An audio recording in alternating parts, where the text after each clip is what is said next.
Las grandes transformaciones comienzan con una idea. Con la fuerza del derecho. En Politiquemos con Mirka, el debate se enciende. El día que empecemos a pensar así, muchas cosas van a cambiar.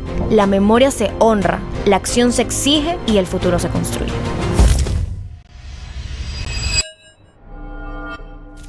Hola a todos, bienvenidos a Politiquemos, un espacio donde hablar de política no es aburrido y más si lo hacemos con mujeres brillantes. El día de hoy es un día muy especial porque vamos a abrir un segmento que no teníamos antes en este proyecto. Todo lo que han escuchado desde que inició ha sido a través de mi voz, pero hemos tomado la decisión de conversar con personas que en la actualidad tienen mucho que aportar en el debate jurídico y político dentro del país. El día de hoy estamos con la abogada Mónica Luzárraga. Ella fue ex defensora pública, ex jueza multicompetente en el Cantón San Borondón, máster en Derecho Procesal y docente universitaria en pregrado y posgrado. Además, es una de las voces más lúcidas dentro del momento del auge político que vivimos en este país y es referente de muchos jóvenes, incluyéndome, para hablar de temas claros que contribuyen dentro del Estado de Derecho. Bienvenida, Mónica. Gracias, Milka, y gracias a todas las personas que ven este programa. Agradecida como siempre de ser parte de estos espacios en donde definitivamente lo que se construye es el conocimiento a través de la información y no la manipulación como una forma de vida. Vamos a empezar con un tema que está en el auge en las redes sociales en este momento y es el rol de la Corte Constitucional dentro de este país. Nosotros como ciudadanos, sobre todo los jóvenes, debemos proteger el Estado de Derecho y es importante porque en la actualidad la Corte ha sido protagonista desde hace varias semanas, desde que aceptó a trámite varias demandas de inconstitucionalidad sobre ciertos artículos de las leyes económicas urgentes que el Ejecutivo envió y que posteriormente la Asamblea aprobó. ¿Tú qué opinas desde tu perspectiva jurídica, así como política? ¿Cuáles son las implicaciones que tiene toda esta controversia que se le ha dado a la Corte últimamente desde que suspendió ciertos artículos de estas leyes económicas urgentes? Hablar de la Corte Constitucional en este momento no es otra cosa que hablar de la necesidad que tuvo Daniel Noboa de ubicarla en esta pugna, si se quiere, política o en este imaginario de enemigos que les son necesarios definitivamente para sostener el relato de los buenos y los malos. Si tú haces una mirada de lo que la Corte Constitucional ha representado desde la vigencia de la Constitución del año 2008 y repensar el modelo del Estado Constitucional de Derechos y Justicia, con este organismo que funciona en última instancia, quizás si se quiere, como un mecanismo de garantía, de respeto de la Constitución, de control del poder público en última instancia, jamás antes había sido cuestionada, pese incluso a que en la historia, desde el año 2008, nosotros hemos visto fallos interesantes, fallos que incluso fueron a reformar la Constitución tal cual como fue aprobada en el 2008, y luego repensar ahora, después de 17 años, tener a la Corte subida, digamos, en el ring de la pelea de Daniel Noboa, nos invita a repensar cuál es el lugar que tiene la Corte Constitucional, pero también cuál es el que hoy en día se le quiere dar. Si es el que siempre tuvo y el que es necesario mantener vigente y el que es el que está previsto en la Constitución de la República del Ecuador, es este organismo que hace las veces de un garante y de un control final. ¿Cuál imagen se le quiere dar ahora? La de una corte prodelincuencial, la de una corte enemiga del desarrollo del país, la de una corte que boicotea el trabajo del Ejecutivo, y dicho sea de paso, de un Ejecutivo que muy poco ha hecho en realidad de gestión y que, como digo, lo que necesita es sostener en el relato y subir cada vez y cuando al ring de la pelea del enemigo imaginario a un nuevo oponente. Oponente que en este caso, si tú me lo preguntas a mí, es un componente que no tiene características políticas. Es un oponente quizás hasta cierto punto que tiene que estar apartado de esas pugnas o de esos intereses protervos que hoy tiene el Ejecutivo y que finalmente lo que está haciendo es cumplir su rol. Su rol es precisamente poner límites, hacer respetar la institucionalidad, mantener en vigencia el Estado Constitucional de Derechos y Justicia y sobre todo garantizarle a los ciudadanos que el clamor ciudadano por sí solo no es la respuesta para el irrespeto a la Constitución, porque mientras la Constitución del 2008 esté vigente, todos y cada uno de los ciudadanos tenemos que saber que esa es como la camisa de fuerza a la cual nos sujetamos para mantener la institucionalidad y la democracia. Esto se suma también la marcha que fue convocada en Quito el 12 de agosto de este año, en el que muchas personas se movilizaron desde diferentes territorios y diferentes provincias del país para marchar en contra de una Corte Constitucional que han plasmado como mala, por así decirlo. La han plasmado como el enemigo del Estado de Derecho cuando realmente no debería ser así. ¿Qué lectura tú le puedes dar a esta marcha que se convocó en Quito? Yo soy una de las primeras personas en reconocer el derecho a la resistencia y creo que cuando la ciudadanía, en cualquier espacio, decide hacer ejercicio de ese derecho a la resistencia, no solamente que es válido, sino también que es legítimo. El problema de la marcha es que, mal que yo lo diga, pero la mayor parte de esas personas que hicieron parte de esa marcha ni siquiera conocían cuál era la razón por la cual estaban marchando, por qué se dirigían a la Corte Constitucional y qué es realmente lo que están apoyando o quizás atacando con respecto a los pronunciamientos de la Corte Constitucional. Y aquí hay que hacer un paréntesis que para mí es súper necesario desde el enfoque de mi experiencia personal, porque yo desde que soy abogada me he dedicado al ámbito penal, enseño derecho penal, enseño derecho procesal penal, tengo estudios de criminología, tengo estudios en criminalística, es decir, si algo puedo acumular de la experiencia que he tenido es el conocimiento para decirte que ninguna ley por sí sola es capaz ni de combatir ni de afectar las causas estructurales que generan la violencia. Y como siempre se los digo a mis alumnos, vamos a poner sobre la mesa las cosas. Si tú me dices a mí que a mayor gravedad de pena, a mayor punibilidad de las conductas, automáticamente disminuyes la incidencia de la criminalidad, la respuesta va a ser no. Tú me dices a mí, mientras más tiempo pasan encerrados, entonces menos violencia hay en la calle, la respuesta es no. Si tú me dices a mí, mientras menos derechos se respetan, entonces quiere decir que la delincuencia deja de delinquir, deja de matar, deja de extorsionar, la respuesta es no. Entonces quiere decir que el gobierno, tal cual como lo han hecho los últimos gobiernos, está buscando en el derecho penal una respuesta que no está en el derecho penal, sino que está en atender las causas estructurales que generan la violencia, que es, entre otras cosas, aunque suene repetitivo, recomponer el tejido social, volver a la atención de los derechos de las personas, y que definitivamente cuando nosotros hacemos la lectura de las 3 leyes, la ley de solidaridad nacional, la ley de inteligencia y la ley de integridad pública en la parte de la reforma al Código de la Niñez y la Adolescencia en relación a los adolescentes infractores, lo que encuentras es una suerte de leyes que contribuyen al populismo, que contribuyen a esta propuesta punitivista en donde el Estado cree que encerrando personas va a dejar de crear todos los días nuevos delincuentes, que nosotros tenemos que atacar como sociedad. Y ahí es cuando nosotros, quienes de una u otra manera hemos estudiado este tema, decimos: deja de creer que con leyes o con más leyes vas a solucionar lo que no estás atendiendo en la realidad social de cada uno de los sectores en donde la criminalidad es un factor del día a día.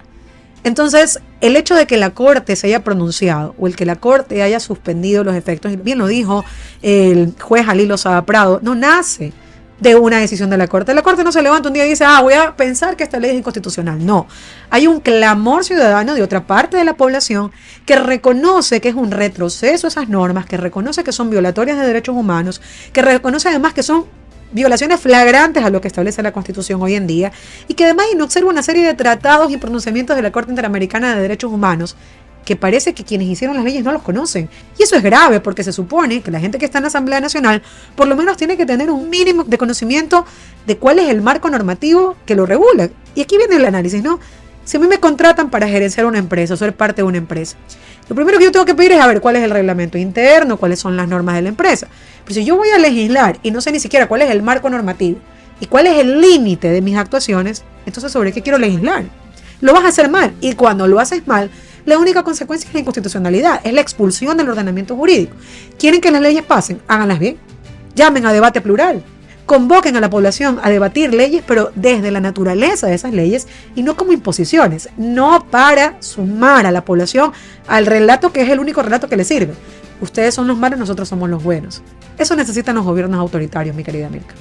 Y es importante lo que mencionaste también, porque no fue una demanda de inconstitucionalidad la que se presentó ante la Corte Constitucional, fueron más de 20 demandas. Entonces, evidentemente hay un problema de elaboración de leyes en ese periodo de asambleístas que tenemos en este momento. Y bueno, yo también he pensado, quizás las personas en general repiten mucho lo que vemos en redes sociales, porque realmente la Corte no es que le ha dicho no a todo. La Corte ha analizado las 3 leyes que ha presentado como económicas urgentes el Ejecutivo y ha analizado cuáles son los artículos que presuntamente o posiblemente pueden vulnerar derechos constitucionales, y realmente es su trabajo. Entonces ellos están actuando en base al marco normativo que tenemos, y lastimosamente no todos podemos comprender el contexto de lo que hace la Corte. ¿Qué es lo que refleja esta consulta popular? ¿Qué es lo que tú puedes analizar respecto a estas 7 preguntas, que no todas van a ser por consulta, sino que hay unas que las está enviando por referéndum? Incluso hay 2 que ya han sido analizadas por la Asamblea Nacional. ¿Cuál es tu lectura de estas 7 preguntas y qué es lo que consideras que puede contribuirnos como ciudadanos y qué es lo que puede desgastarnos como sociedad. Recordemos que en el inicio del periodo de transición de Daniel Noboa se convocó una consulta popular que se dio en un contexto en donde se avecinaba una crisis eléctrica y no le importó, en donde estábamos viviendo en su momento ya ahí una creciente ola de inseguridad y se vendió en su momento como la solución. La consulta popular de abril del 2024 se ofreció a la ciudadanía como un mecanismo de acción inmediata para el gobierno para resolver temas de inseguridad. Y dijo, tienen que votar sí, porque es lo único que me hace falta para poder emprender esta lucha contra los grupos narcodelictivos que están azotando al Ecuador. Y la gente mayoritariamente votó que sí en todas las preguntas que tenían relación con temas de seguridad, esperando que el resultado de esa consulta sea efectivamente, materialmente hablando, en el día a día palpable, obtener resultados. ¿Qué pasa ahora con la consulta popular que se está planteando para diciembre? Siento que Daniel Noboa necesita a toda costa buscar legitimación por parte de la ciudadanía. Y esa suerte de pulso, como cuando jugábamos a quién vencía, la obtiene a través de los plebiscitos. Ahora, ¿cuál es la naturaleza del plebiscito en realidad? Preguntarle a la ciudadanía, preguntarle al pueblo temas de interés, pero más que temas de interés, temas que quizás vayan a solucionar de manera efectiva, pronta y sin necesidad quizás de una modificación importante legislativa a través del trabajo de la Asamblea Nacional, aspectos que vayan a dar garantías por lo menos de tener efectos inmediatos. La consulta popular nuevamente no es eso. La consulta popular, si tú me dices a mí, la respuesta es que la gente ha pedido tanto tiempo estas preguntas. Yo quiero saber en qué espacios académicos, económicos, políticos, sociales, humanos, la gente está diciendo todos los días que lo que necesita son casinos. No lo he escuchado. Yo no he escuchado levantar a la gente y decir, ay, qué pena, es que no podemos comer hoy día porque no tenemos casinos. Ay, es que lo que está pasando en salud no se puede resolver porque no tenemos casinos. Entonces, siempre hay que encontrar con Daniel Noboa qué es lo que está detrás. ¿Qué es lo que realmente le interesa? Porque, a ver, claro, te pone el tema de la demagogia de, le eliminemos el Consejo de Participación Ciudadana porque es un ente político que no ha demostrado elegir con transparencia a las mejores personas para ocupar puestos de control. Claro, y le vas a pasar la competencia a la Asamblea Nacional, en donde tienes el control, en donde todo es político. Me encanta. Es que vamos a eliminar a los asambleístas porque son muchos. ¿En serio creemos que el problema de la Asamblea Nacional es que son muchos o es que son todos unos incompetentes? O sea, vamos a disminuir la cantidad, pero no nos importa que sean torpes, que sean mediocres y que no sepan ni siquiera lo que están haciendo. Luego, creer que a la gente le interesa precarizar y flexibilizar la relación laboral, algo que históricamente ganamos, y digo ganamos porque salimos a marchas para exigir en su momento, antes de la vigencia de la Constitución del 2008, que se acaben mecanismos de precarización como la tercerización laboral. ¿A quién se le ofrece? A los jóvenes que no conocen la realidad, que no conocen la historia. Entonces, claro, esas son las preguntas de cajón. Si tú me preguntas qué es lo que le interesa ganar a él, haz la misma reflexión que en la anterior consulta popular. Lo que realmente le interesaba ganar era arbitraje internacional y contrato por horas, y no pudo.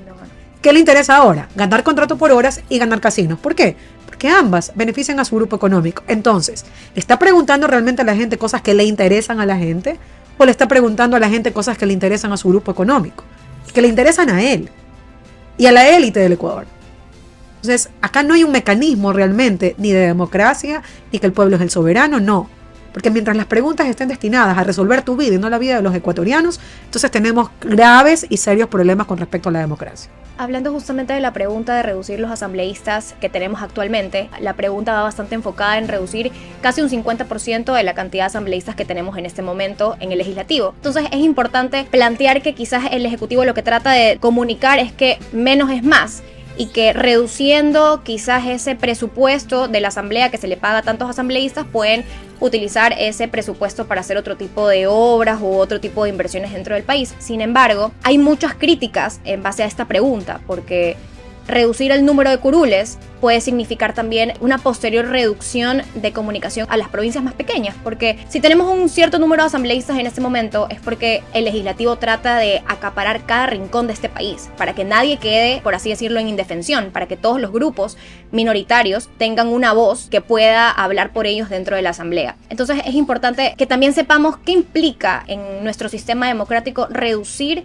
a casi un 50% de nuestros asambleístas cuando no tenemos un criterio de ¿cómo vamos a eliminar ese 50% de asambleístas que plantean la consulta popular? No tenemos lineamientos, en los anexos no habla sobre cuál es la manera en la que se van a reducir estos asambleístas, porque también recordemos que en la actualidad el porcentaje mayoritario de la asamblea lo tiene el oficialismo. Entonces, ¿cómo puede recurrir esto una oportunidad para los ecuatorianos si se reduce un número de asambleístas significativo y cómo no le afectaría a los grupos minoritarios? La bandera que se blandea alrededor de esta propuesta de reducir el número de asambleístas tiene esta lectura de optimización. Así se nos vendió también el tema de expulsar del servicio público a 5.000 personas. Es que hay que optimizar, hay que ser eficientes. Y esta es una lectura empresarial, si se quiere, ¿no? Con menos puedo hacer más. Cargo a mucha gente de muchísimo trabajo y le pago menos. Esa es la lectura del empresario. Ahora, ¿la Asamblea Nacional es una máquina de producción de leyes o es un espacio de debate, de ideas, de disensos y de consensos en donde lo que tiene que primar es la mayor representación posible desde las minorías hasta las mayorías? Esta propuesta de reducir el número de asambleístas no puede leerse sin tomar en cuenta las reformas al Código de la Democracia y al método de selección que va a pasar a volver a ser del método de Hunt. Entonces, si esa es la lectura, lo que quiere decir es que en la Asamblea Nacional, el primer poder del Estado, en donde se debaten las leyes, se derogan las leyes, se reforman las leyes, pero también donde se fiscaliza al poder público, muy probablemente lo que vas a concentrar es a la mayoría. Entonces el gobierno pretende replicar ahora en un espacio más pequeño una mayoría absoluta, en donde no solamente haya leyes a favor de la ciudadanía, sino leyes a favor de un grupo económico, sino luego también una asamblea que en menor número y con mayor facilidad de control no sea una asamblea que fiscalice al poder público, tal cual como lo estamos viendo ahora. Hagan de cuenta que al llegar a ganar en diciembre esta pregunta, lo que van a ver es exactamente lo que está pasando en este momento. Una asamblea móvil quizás compuesta de prebendas, de pactos, de alianzas indebidos, de personas que traicionaron proyectos políticos iniciales y se cambiaron a vestir una camiseta gobiernista, pero que al final termina siendo una asamblea que no funciona como un espacio democrático ni de debate, sino como una aplanadora de ideas en donde todo se pretende resolver a través de la burla, el insulto, el sarcasmo, el grito y la presión, silenciando a la oposición, silenciando una voz legítima de representación. Y ojo, es que aquí no todos podemos estar de acuerdo con el correísmo o ser anticorreístas, pero este país no es solamente el 50 y algo % que votó por Daniel Noboa. Hay una representación popular que tiene que ser respetada y hoy no está siendo respetada. ¿Qué será mañana cuando el número de asambleístas quede reducido y existan provincias, por ejemplo, que solamente tengan la posición de poner un asambleísta? ¿Quién se lo va a llevar? El que tenga la billetera para comprar todo. Y ojo, súmale el hachazo del financiamiento. Entonces, ¿quiénes van a poner asambleístas y presidentes en este país? ¿Las billeteras o el pueblo? Eso es lo que la gente tiene que pensar. Una persona simplemente cambie de pensamiento tan radical de la noche a la mañana, y eso a veces es fuerte porque atrás de un político, para bien o para mal, hay bastantes personas que lo siguen. Entonces hay bastantes personas que replican lo que un político dice, y a veces replicar mal un mensaje, muchas veces, lo que normalmente dicen, tú replicas mal un mensaje muchas veces, te lo comienzas a creer y crees que es verdad. Realmente esto del reducir el número de asambleístas, de la mano con lo que está pasando con el rol de la Corte Constitucional, ¿consideras que también puede llegarse a identificar como una concentración de poderes? Porque ya serían dos. Para mí avanzamos hacia un hiperpresidencialismo. Una persona que quiere concentrar la mayor parte del poder, no solamente económico, que ya lo tiene, sino también el poder político y el manejo institucional de todas las funciones y de todos los aparentes poderes del Estado, a través de esta concentración que se centra básicamente, yo ni siquiera quisiera decir un proyecto político, sino alrededor de una persona. Y ese es el problema, Mirka. El problema es que la sociedad ecuatoriana está acostumbrada históricamente a seguir personas y no seguir ideas, a encasillarse o a idealizar quizás a un personaje y hasta cierto punto no discriminar qué es lo que está detrás de esa persona, qué visión tiene, qué modelo aplica. En algún momento comentábamos, por ejemplo, yo siempre he dicho y lo digo frontalmente, yo soy una persona de izquierda, soy convencida en la justicia social, tengo ese modelo, entonces para mí sí es fácil discriminar entre A, B, Z personas quienes tienen esta visión, y por lo tanto lo que trato en mi vida o en de guiar quizás mi predilección en un determinado momento por votar por alguien es qué tanto representa esta persona o qué tanto coincide este proyecto político con mi visión del país, con mi visión del ejercicio público, con mi visión también del servicio público. Y eso me obliga inmediatamente a descartar todas aquellas personas pues, que no lo representan. El problema es que la gente no hace esa discriminación y no lo hace por falta de conocimiento. Entonces aquí, por ejemplo, este proyecto que tienes es ideal precisamente para que las personas aprendan a que la decisión no está en qué político o en qué política se pone enfrente, sino qué defiende y qué está detrás de esa persona. El día que podamos hacer esa discriminación, vamos a tomar mejores decisiones políticas, vamos a tener una sociedad más democrática y vamos a tener personas que no van a estar de camisetazo en camisetazo, porque van a ser firmes a sus convicciones y a sus ideales. Van a ser firmes a la coherencia que tienen que tener en sus actos. Porque decir, por ejemplo, es fácil cambiarse de camiseta. No, fácil es cambiar de novio, fácil no es cambiar de camiseta. Porque la ideología no se vende, la ideología no está en venta. Y eso es lo que mucha gente no ha entendido en este país. Entonces, de repente, es que Mónica Luzárraga hoy día está en este partido, bravo, Mónica... No. A ver, yo no te sigo a ti por ti. Te sigo a ti por lo que proyectabas, por tu coherencia, por tu palabra, por lo que tú ofreciste. Y si tú ya no eres eso, pues lo siento mucho, pero entonces siempre fuiste un oportunista o un hipócrita. Una de dos. Eso no es negociable en un país que está buscando tener una democracia más sostenible, una democracia donde realmente se respeten todas las voces y donde se construya un país a partir del respeto de las personas y de los derechos de las personas. Y siempre, sobre todo, precautelando el Estado de Derecho que hemos tenido durante tantos años y hemos cuidado durante tantos años como para que con diversas actuaciones vayamos a tener la posibilidad de perderlo. A mí me parece que quizás en este país hay muchos jóvenes muy capaces con hojas de vida muy buenas, pero quizás tenemos una idea errónea de que si incursamos en la política o quizás si comenzamos a ver un poco más allá del privado y entramos al sector público, nos vamos a dañar, nos vamos a corromper. He escuchado muchas personas que lo dicen y en realidad es bueno también que las personas que están viendo este programa puedan entender que realmente todo lo que nosotros hacemos en esta vida es político. Todo, desde cuando cruzamos la calle con el paso cebra, eso fue construido en base a una política pública de educación vial.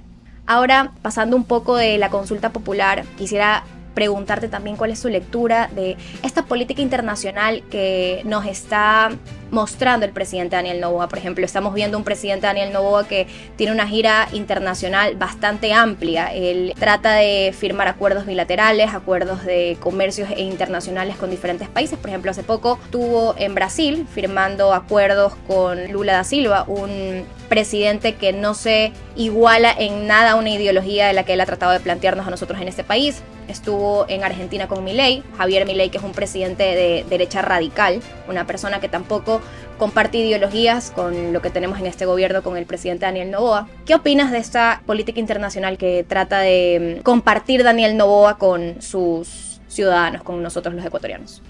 Yo comenté en alguna ocasión que nuestro gobierno ha tomado el ejercicio del cargo como una agencia de turismo internacional con pasajes VIP, quizás. Erika, yo he sido servidora pública muchísimos años. He visto a personas trabajar incansablemente desde que se levantan hasta que anochece. En el mismo ejercicio público del cual he sido parte orgullosamente. Puedo decirte que a veces llegaba a 7 de la mañana y salía del trabajo a las 2, 3 de la mañana porque había que entregar un proyecto. Y para mí esa vinculación, esa responsabilidad, esa oportunidad histórica. Siento que Daniel Noboa siente que la presidencia le cayó del cielo. Es como que, le cayó una gotita de lluvia y se la encontró.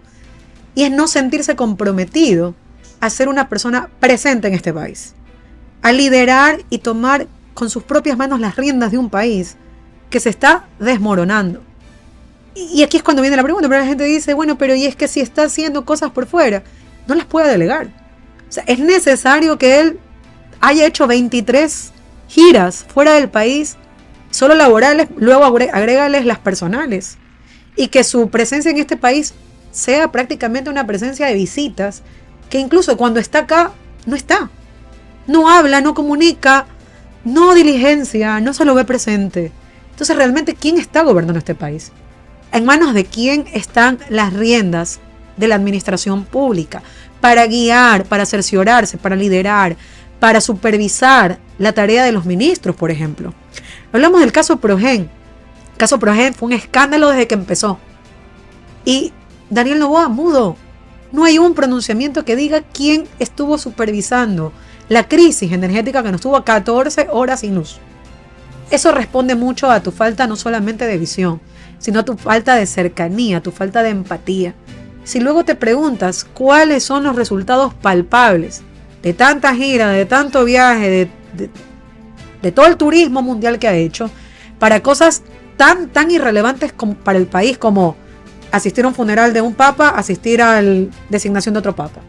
O sea, yo lo siento mucho, pero creo que en las circunstancias en las que se encuentra el Ecuador hoy en día, se necesita una persona que esté presente y priorizando la atención de lo público aquí, que priorizando relaciones comerciales afuera. Que dicho sea de paso, tal cual como lo hemos visto y lo dijo públicamente la vocera Jaramillo, la gestión que fue a hacer a Brasil fue para el mercado bananero. Y solo por casualidad, su familia es el primer exportador. Entonces, realmente, ¿qué estamos haciendo nosotros? ¿Agencia de turismo para sus negocios?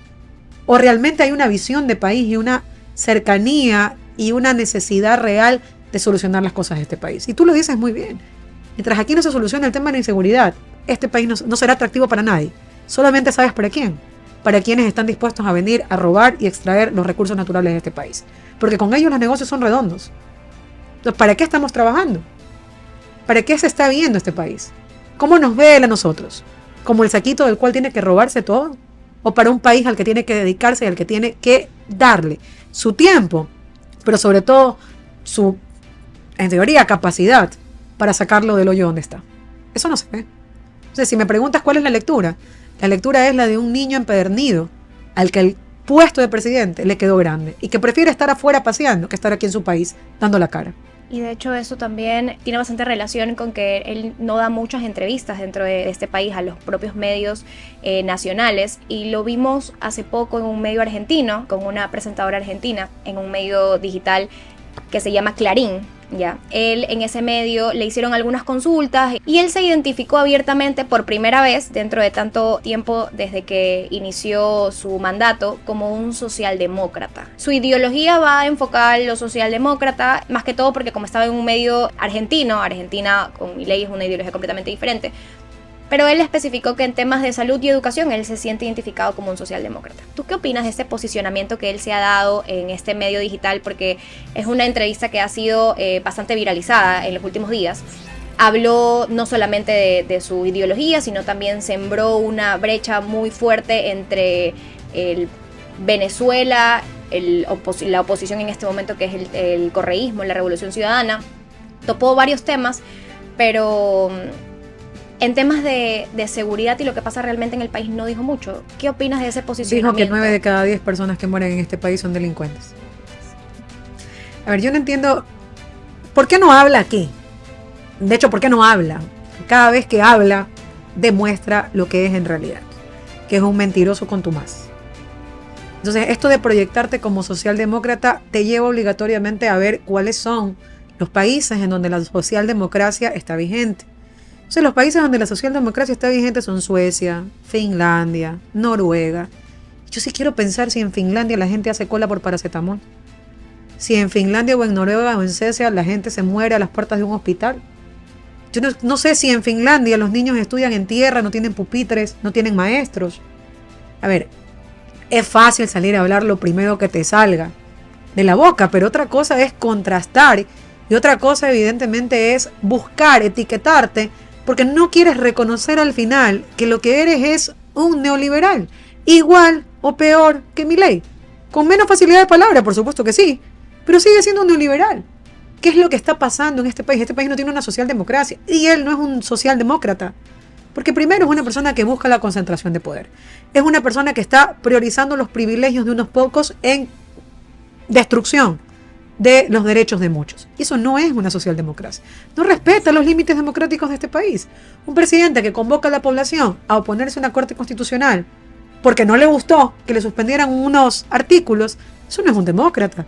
Un demócrata no expulsa a su presidenta a Israel.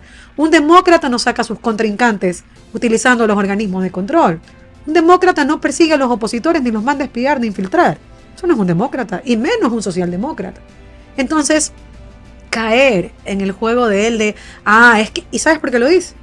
Claro, él busca que se siga estigmatizando a la izquierda, y definitivamente la izquierda hace más parte de la socialdemocracia que de la derecha. Entonces, lo que él busca es decir, que la gente diga, Daniel Noboa en realidad es de izquierda. ¿Por qué? Porque él dijo que era socialdemócrata.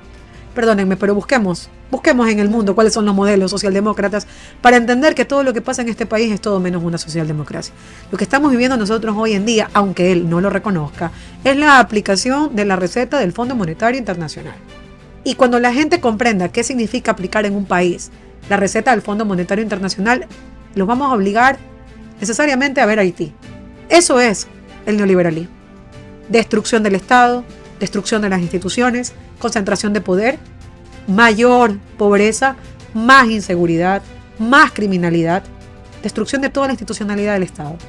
Entonces, quienes no conozcan qué significa una socialdemocracia, que le aplaudan a Daniel Noboa. Quienes no conozcan la realidad de este país y quienes no hayan pisado el Ecuador en este momento no están en la capacidad de decir o afirmar que vivimos una socialdemocracia.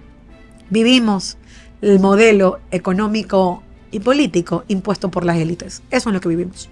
Hay muchas personas en este país, muchísimas, en redes sociales repiten mucho que el fin justifica los medios en la política. A mí hay algo que me dejó pensando bastante desde que ocurrió este suceso. Muchas personas lo defendían y yo hasta la fecha me paro en mi posición y yo digo que eso fue totalmente erróneo. Y cuando Ecuador intervino la Embajada de México para sacar al ex vicepresidente Jorge Glass y poder traerlo al país para que cumpla su pena cuando él ya estaba fuera. Muchas personas al justificar este acto lo que dijeron es, bueno, como es de la oposición, que venga a cumplir su pena y no pasa nada con que hayamos roto o hayamos básicamente entrado a un país y hayamos roto la soberanía que nosotros tenemos en la Constitución porque la Constitución lo prevé y simplemente hayamos entrado a una embajada como entrar al país y simplemente sin pedir permiso y no hacer absolutamente nada. Y muchas personas lo aplaudían y decían, es que el fin justifica los medios porque entonces el ex vicepresidente Jorge Glass ya está cumpliendo su pena y no pasa nada.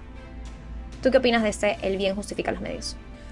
Jamás en una democracia se pudiera enarbolar como frase ni como cita de un gobernante que el fin justifica los medios. Y para mí eso no es negociable. El Estado constitucional de derechos y justicia y sobre todo el respeto irrestricto de los derechos y de las garantías del debido proceso no son negociables. Cuando tú empiezas a aplicar el derecho en función de quién es la persona que está al otro lado y entonces cuando es tu amigo, si lo apoyas y cuando es tu enemigo usas el derecho para hundirlo, entonces quiere decir que quien está detrás no es un demócrata, no es un estadista, no es una persona que se reconoce con los límites que tiene no solamente el derecho, sino también la Constitución. Ese acto fue un acto bochornoso. Y no hay que decirle otro nombre, sino un acto de agresión, que además constituye un crimen de lesa humanidad. Y yo espero que se reconozca también que no va a prescribir en el tiempo. Lo que se hizo ese día fue demostrar de forma transparente quién era Daniel Noboa y qué era capaz de hacer. Y sí, se ha dicho que es el peor enemigo, se ha dicho que es un mal enemigo para tener, y nos ha demostrado que es capaz de irse contra todos y contra todo cuando él quiere salirse con la suya.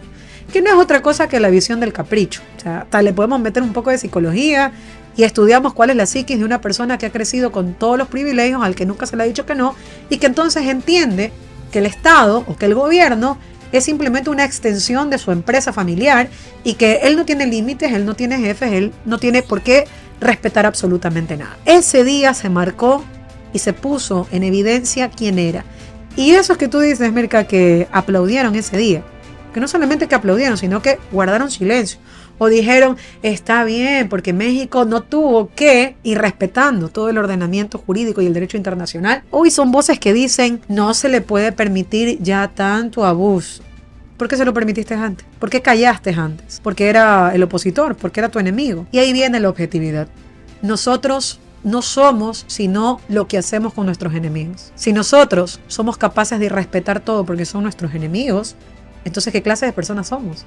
Y creo yo que esa es una de las razones por las cuales nuestra democracia, nuestra sociedad está tan llevada a menos. Porque ese concepto funcionalista del metro cuadrado, de si no es conmigo no me importa, o si se lo hacen a quien yo odio, pues perfecto, demuestra mucho que nuestro corazón, nuestro sentido de ser humano está vaciado totalmente. No sé si me has escuchado. Uno de mis lemas es: un mundo más justo y más humano es posible. Porque si yo no recobro la mirada de justicia, si yo no empiezo a ver a la gente como iguales a mí, si yo no recobro la humanidad, la sensatez, el frenar el odio, el frenar ese sentimiento que este hombre exacerba en su máxima expresión. Comentaba en varios espacios. Él saca lo peor que tienen los ecuatorianos en su interior. No es un hombre que te invita a hablar, a reflexionar, a vernos como hermanos. El discurso siempre es polarizante, siempre es los buenos, los malos. Ellos son narcos, nosotros no. Ellos son terroristas, nosotros no.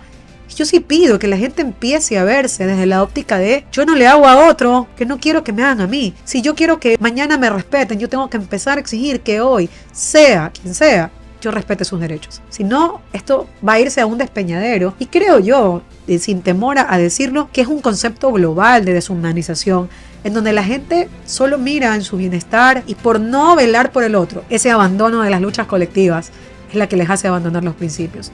La gente que está pensando hoy, a partir del individualismo, el que ya que o que no es conmigo, o que mientras no sea yo, mientras yo tenga trabajo no me importa, o que el fin justifica los medios y yo lo consigo no me importa si el otro lo tiene. Bueno, pues señores, eso es el síntoma de la deshumanización. Esta sociedad es el reflejo de lo que somos en la individualidad. ¿Quiénes somos? ¿A qué nos estamos dedicando? ¿Qué estamos defendiendo? ¿A quién estamos apoyando? Eso es lo que hay que repensar. Yo dije un día, esto no se trata de que hoy día son unos los perseguidos y mañana son otros los perseguidores. Esto se trata de no perseguir a nadie. De que si hay justicia, este país, la justicia tiene que mirar por igual a todo el mundo. Y aplicar la ley sin importar quién está al frente y quién también la está administrando. El día que empecemos a pensar así, muchas cosas van a cambiar. Mónica, qué increíble este mensaje que nos has dejado. Realmente te quiero agradecer por este momento, por esta entrevista. Ha sido un momento bastante bueno para pensar, para cuestionar, para criticar desde una perspectiva no tanto como oposición, sino más bien como ciudadanos, como personas que estudiamos el derecho, que nos enseñaron cómo debe ser una sociedad justa, una sociedad civil buena, una sociedad que trabaja en conjunto para un bien común y no para desfavorecer a otras personas. Y para finalizar, te quiero pedir que por favor le dejes un mensaje a esta generación joven que no se siente identificado todavía, quizás no con un proyecto político, pero tampoco se siente identificado con lo que nos pasa actualmente como sociedad. No se siente identificado con las crisis carcelarias, se nos haya impuesto un 3% de impuesto al valor agregado para combatir la delincuencia, pero sigamos viendo en las calles crímenes y más cosas negativas para la sociedad. ¿Qué mensaje le puedes dar a esta generación que aún no está involucrada, pero quizás también tiene un poco de miedo de involucrarse? Porque la política también es algo, no de temer, pero sí es algo para personas valientes, quizás. Creo que en el corazón de muchos jóvenes, y te lo digo porque en algún momento fui joven yo. Algún momento fui joven. De hecho, aquí dicen que soy joven. No, soy joven. Cada joven descubra que tiene un alma revolucionaria. Y esa alma revolucionaria les invita todos los días a cuestionar, todos los días a buscar información, todos los días a decir por qué estoy aquí, hacia dónde voy. Si en esa mirada, si en esa contradicción que solemos sentir en nuestro interior cuando nos preguntamos, bueno, ¿y qué va de mi vida? ¿Qué voy a hacer con mi vida más adelante? Hay que pensar que mientras esa visión te acerque más hacia lo justo, te acerque más hacia esa visión colectiva, donde no solamente pienses en ti, donde pienses también en lo que le pasa al otro, donde te empiece a doler lo que le pasa al otro, a ese compañero que hoy no tuvo para pagar el pasaje, a ese compañero que ayer le robaron, a esa mamá que te das cuenta que no puede costear una medicina para tu hijo. Todo eso tiene que dolerle a las personas. Y solamente cuando empiecen a empatizar, cuando empiece a dolerles lo que les pasa a su prójimo, y más allá de que parezca mensaje religioso, ese día vamos a empezar a encontrar el camino hacia una mejor sociedad. El conocimiento va de la mano con eso, pero si abandonas esa creencia o esa fortaleza de cuestionarlo todo y no dar todo por sentado, de quitarte la venda de los ojos y de empezar a mirar con mirada crítica lo que pasa en este país, no solamente que vas a tomar mejores decisiones para ahora, sino también mejores decisiones para el futuro. Yo creo que lo que hagamos hoy y lo que hacemos hoy, Mirka, no es para nosotros. Estoy plenamente convencida que no es un cambio que vamos a ver en 1 ni en 2 años, pero estoy convencida que lo que hacemos hoy va a cambiar la vida de muchas personas en el futuro. Y esa tiene que ser la meta. Empezar a trabajar hoy por un mundo mejor para el mañana. Que ojalá nos toque vivirlo, pero si no lo hacemos, que sea esa nuestra meta de vida. Ser mejores personas para tener una mejor sociedad. Bueno, chicos, hasta aquí este primer episodio de la entrevista. La verdad es que estoy súper feliz. Estaba súper nerviosa, luego ya todo fue fluyendo y la verdad es que estoy súper feliz de que este primer episodio sea con Mónica. Muchísimas gracias, Mónica, nuevamente por aceptar esta invitación. Gracias a ti. Y esto fue Politiquemos, donde el debate se enciende, la memoria se honra y el futuro se construye. No te pierdas el próximo episodio de Politiquemos. Política real sin adornos.